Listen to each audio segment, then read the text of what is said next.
Bonjour et bienvenue dans ce nouveau numéro du Temps d'une bande-annonce, un numéro consacré à Nicky Larson et le parfum de Cupidon, réalisé par Philippe Lachaud, avec Philippe Lachaud, Élodie Fontan ou encore Didier Bourdon.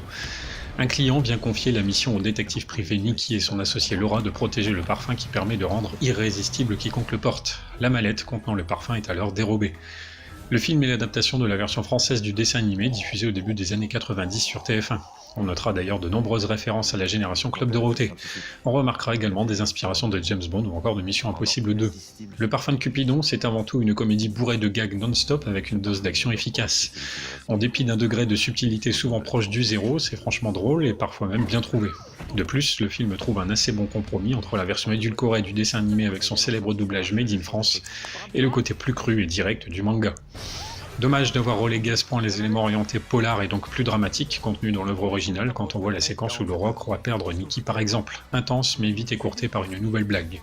Mention spéciale à l'actrice Élodie Fontan d'ailleurs. Néanmoins, l'adaptation française n'a finalement rien à envier aux autres longs métrages tirés de la licence City Hunter.